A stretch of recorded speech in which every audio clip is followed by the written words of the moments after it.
रजिया के 2-3 बच्चे होकर मर गए और उम्र ढल चली तो रामू का प्रेम उससे कुछ कम होने लगा और दूसरे ब्याह की धुन सवार हो गई।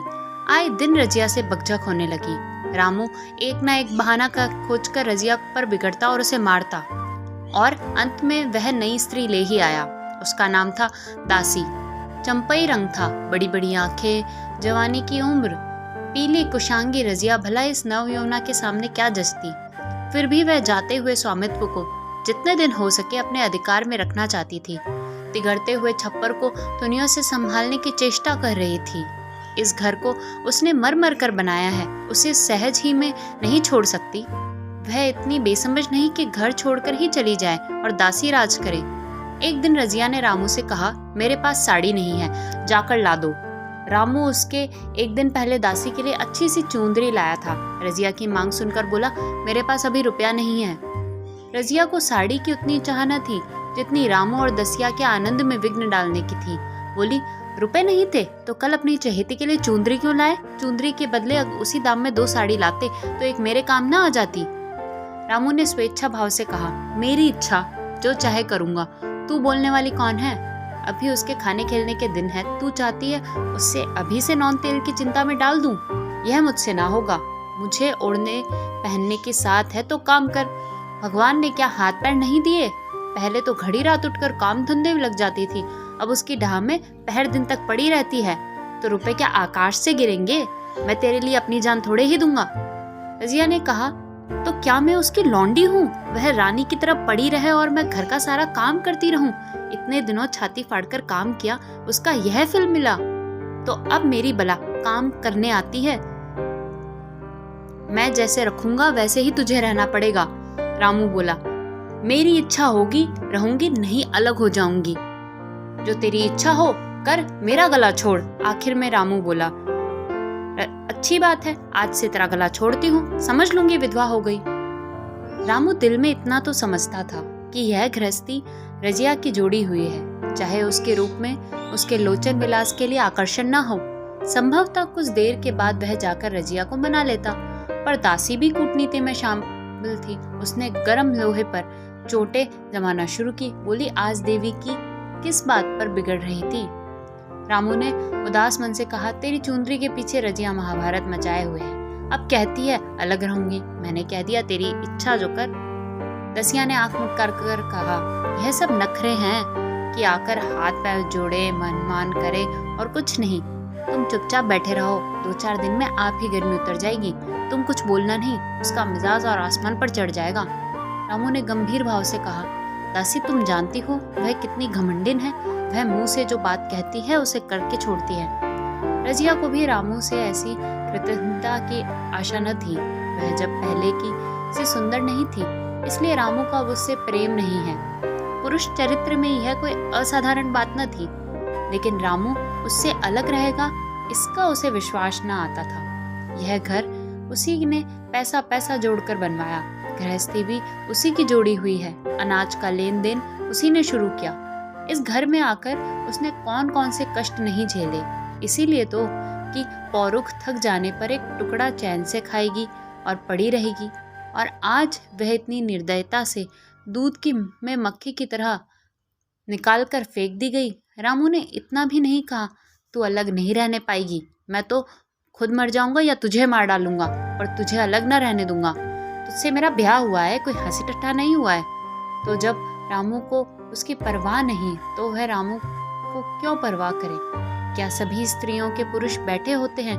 सभी के माँ बाप बेटे पोते होते हैं। आज उसके लड़के जीते होते तो मजाल थी यह नई स्त्री लाते और मेरी यह दुर्गति करते।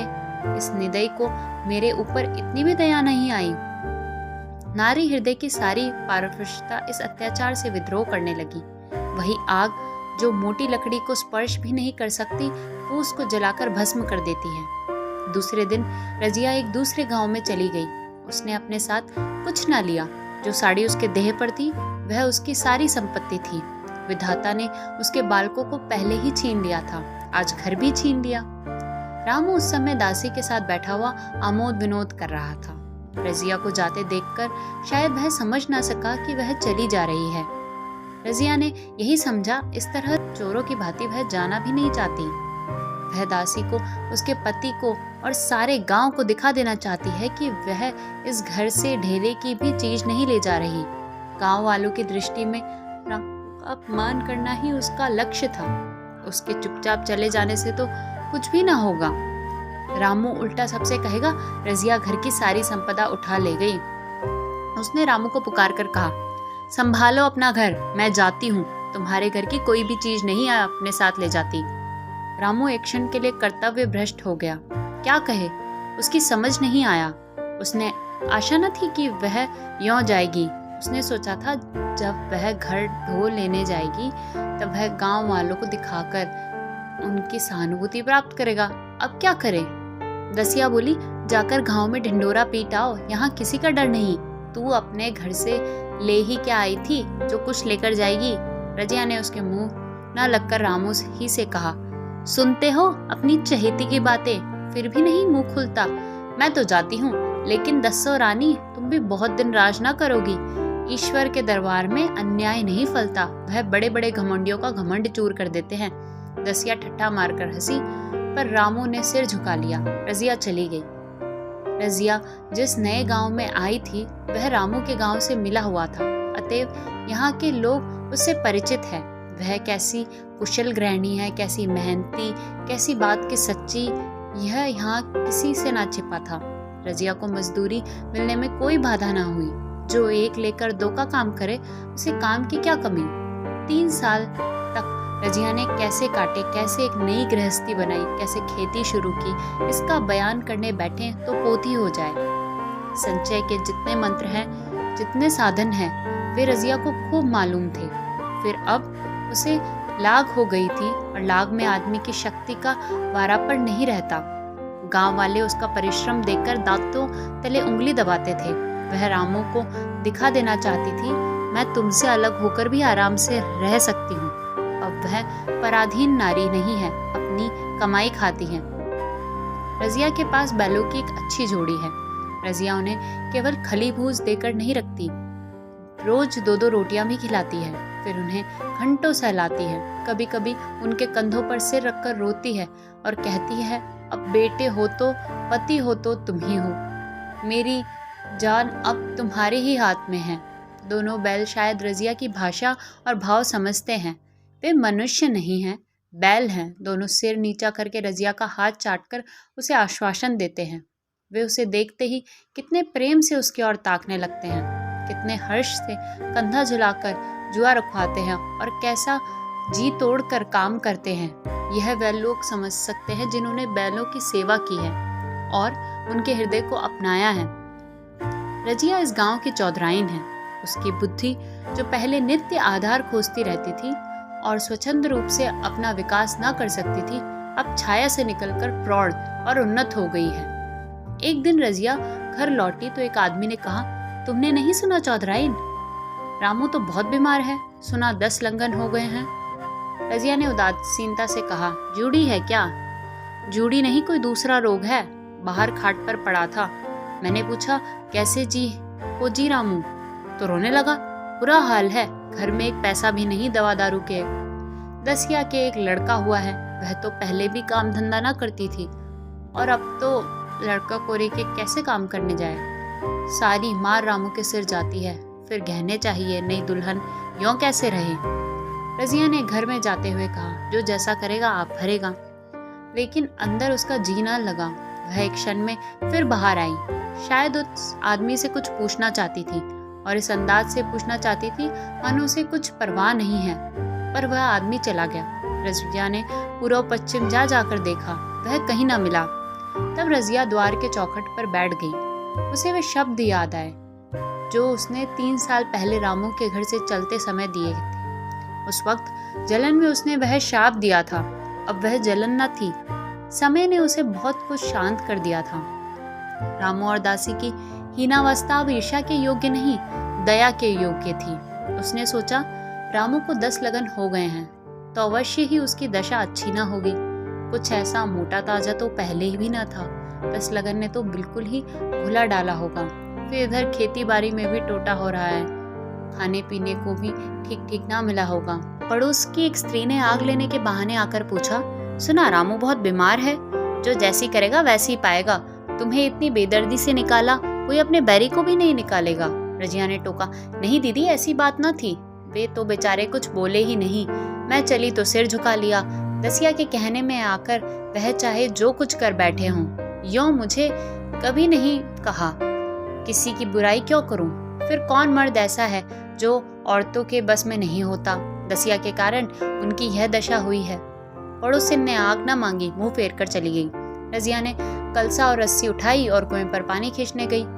बैलों को साना पानी देने की बेला आ गई थी, पर उसकी आंखें उस रास्ते की ओर लगी हुई थी जो रामू के गांव को जाता था। कोई उसे बुलाने अवश्य आ रहा होगा। नहीं, बिना बुलाए वह कैसे जा सकती है? लोग कहेंगे आखिर दौड़ी आई ना। मगर रामू तो अचेत पड़ा होगा, 10 लगन थोड़ा नहीं होता, उसकी देह में तो हा ही क्या। फिर उसे कौन बुलाएगा? दसिया को क्या गरज पड़ी है, कोई दूसरा घर कर लेगी, जवान है, 100 ग्राहक मिल जाएंगे। अच्छा वह आ तो रहा है। हाँ आ रहा है। कुछ घबराए से जान पड़ता है, कौन आदमी है? इसे तो कभी मालसी में नहीं देखा, मगर इस वक्त से रामू के गांव से कभी कोई आया तो नहीं। 2-4 नए आदमी आकर बसे ही होंगे। बटोही चुपचाप कुएं के पास से निकला। रजिया ने कलसा जगत पर रख दिया और उसके पास जाकर बोली, रामू महतो ने भेजा है तुम्हें? अच्छा तो चलो घर, मैं तुम्हारे साथ चलती हूँ। नहीं, अभी मुझे कुछ देर है, बैलों को साना पानी देना है, दिया बत्ती करनी है। तुम्हें रुपए दे दूं, जाकर दसिया को दे देना, कह देना कोई काम हो तो बुला भेजे। बटेहू रामू को क्या जाने, किसी दूसरे गांव का रहने वाला था। पहले तो चकराया, फिर समझ गया। चुपके से रजिया के साथ चला गया और रुपए लेकर लंबा हो गया। चलते चलते रजिया ने पूछा, अब क्या हाल है उनका? बटेहू ने अटकल से कहा, वह तो कुछ संभल रहे हैं। दसिया बहुत रोती धोती तो नहीं है? रोती तो नहीं थी, वह क्यों रोएगी, मालूम होगा पीछे। बटोही चला गया तो रजिया ने बैलों को साना पानी दिया, पर मन रामू ही की ओर लगा हुआ था। स्नेह स्मृतियां छोटी छोटी तारिकाओं की भांति मन में उदित होती जाती। एक बार जब वह बीमार पड़ी थी, वह बात याद आई। 10 साल हो गए, वह कैसे रात दिन उसके सिरहाने पर बैठा रहता था, खाना पीना तक भूल गया था। उसके मन में आया, क्यों न चलकर देख ही आए, कोई क्या कहेगा, किसका मुंह है जो कुछ कहे। चोरी करने नहीं जा रही हूँ, उस आदमी के पास जा रही हूँ जिसके साथ 15-20 साल ही हूँ। दसिया नाक सिकोड़ेगी, मुझे उससे क्या मतलब। रजिया ने किवाड़ बंद किया, घर मजदूर को सहेजा और रामू को देखने चली, कांपती झिझकती, क्षमा का दान लिए हुए। रामू को थोड़े ही दिनों में मालूम हो गया था कि उसके घर की आत्मा निकल गई है, और वह चाहे कितना जोर करे, कितना ही सिर खपाए, उसमें स्फूर्ति नहीं आती। दासी सुंदर थी, शौकीन थी और फूहड़ भी। जब पहला नशा उतरा तो ठाएं ठाएं शुरू हुई। खेती की उपज कम होने लगी और जो होती भी थी वह ऊट-पटांग खर्च हो जाती। ऋण होने लगा था। इसी चिंता और शोक में उसका स्वास्थ्य बिगड़ने लगा। शुरू में कुछ परवाह न की, परवाह करके ही क्या करता, घर में पैसे न थे।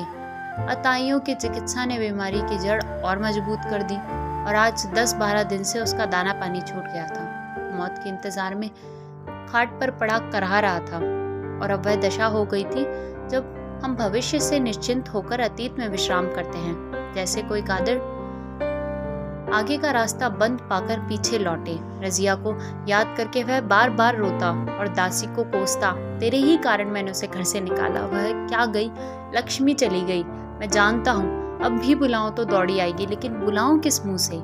एक बार वह आ जाती तो उससे अपने अपराध की क्षमा मांग लेता, फिर मैं खुशी से मरता, और लालसा नहीं है। सहसा रजिया ने आकर उसके माथे पर हाथ रखते हुए पूछा, कैसा जी है तुम्हारा? मुझे तो आज हाल मिला। रामू ने सजल नेत्रों से उसे देखा पर कुछ कह ना सका। दोनों हाथ जोड़कर उसे प्रणाम किया, पर हाथ जुड़े ही रह गए और आंखें उलट गई। लाश घर में पड़ी थी। रजिया रोती थी, दसिया चिंतित थी। घर में रुपए का नाम नहीं, लकड़ी तो चाहिए ही, उठाने वाले भी जलपान करेंगे ही। कफन के बगैर लाश उठेगी कैसे? 10 से कम का तो खर्चा ना होगा। यहाँ घर में 10 पैसे भी नहीं थे। डर रही थी, आज गहने आफत आई। ऐसी कीमती भारी गहने ही कौन से थे, किसान के बिसात ही क्या, 2-3 नग बेचने से 10 मिल जाएंगे, मगर और हो ही क्या सकता है। उसने चौधरी के लड़के को बुलाकर कहा, देवर जी, यह बेड़ा कैसे पार लागे? गांव में कोई धेले का भी विश्वास करने वाला नहीं है। मेरे गहने हैं, चौधरी से कहो इन्हें गिरी रखकर आज का काम चलाए, फिर भगवान मालिक है। रजिया से क्यों नहीं मांग लेती? सहसा रजिया आंखें पहुंचती हुई बाहर निकली, कान में भनक पड़ी, पूछा, क्या है जोंकू, क्या सलाह कर रहे हो? अब मिट्टी उठाओगे कि सलाह की बेला है? हाँ, उसी का सरंजाम कर रहा हूँ। रुपए पैसे तो यहाँ होंगे नहीं, बीमारी में खर्च हो गए होंगे। इस बेचारी को तो बीच मझदार में लाकर छोड़ दिया, तुम लपक कर उसे घर चले जाओ। भैया कौन दूर है, कुंजी लेते जाओ, मंजूर से कहना भंडार से 50 रुपए निकाल दे, कहना ऊपर की पटरी पर रखे हुए हैं। वह तो कुंजी लेकर उधर गया। इधर दसिया राजू की पैर पकड़कर रोने लगी। बहनापे के शब्द उसके हृदय में बैठ गए। उसने देखा रजिया में कितनी दया है, कितनी क्षमा है। रजिया ने उसे छाती से लगाकर कहा, क्यों रोती है बहन? वह चला गया, मैं तो हूँ, किसी बात की चिंता ना कर। इसी घर में हम और तुम दोनों उसके नाम पर बैठेंगी। मैं वहाँ भी देखूंगी, यहाँ तो देखूंगी। हब्बर की बात ही क्या, कोई तुमसे गहने पाते मांगे तो मत देना। दसिया का जी होता था कि सिर पिटक कर मर जाए। इसे उसने कितना जलाया, कितना रुलाया और घर से निकाल कर छोड़ा। रजिया ने पूछा, जिस के रुपए हों सूरत करके मुझे बता दे, मैं झगड़ा नहीं रखना चाहती। बच्चा दुबला क्यों हो रहा है? मेरे दूध तो होता नहीं, गाय जो तुम छोड़ गई थी वह मर गई, दूध नहीं पाता। राम राम, बेचारा मुरझा गया है। मैं कल ही गाय लाऊंगी, सभी गृहस्थी उठा लाऊंगी। वहाँ क्या रखा है? लाश उठी। रजिया उसके साथ गई, दाह कर्म किया, भोज हुआ, कोई 200 रुपए खर्च हो गए, किसी से मांगने ना पड़े। दसिया के जौहर भी इस त्याग की आंच में निकल आए, विलासिनी सेवा की मूर्ति बन गई। आज रामू को मरे 7 साल हुए हैं। रजिया घर संभाले हुए है। दसिया को वह सौत नहीं, बेटी समझती है। पहले उसे पहनाकर तब आप पहनती है, उसे खिलाकर आप खाती है। झोंकू पढ़ने जाता है, उसकी सगाई की बातचीत पक्की हो गई है। इस जाति में बचपन में ही ब्याह हो जाता है। दसिया ने कहा, बहन गहने बनवा कर क्या करोगी? मेरे गहने तो धरे ही हैं। रजिया ने कहा, नहीं री, उसके लिए नए गहने बनवाऊंगी।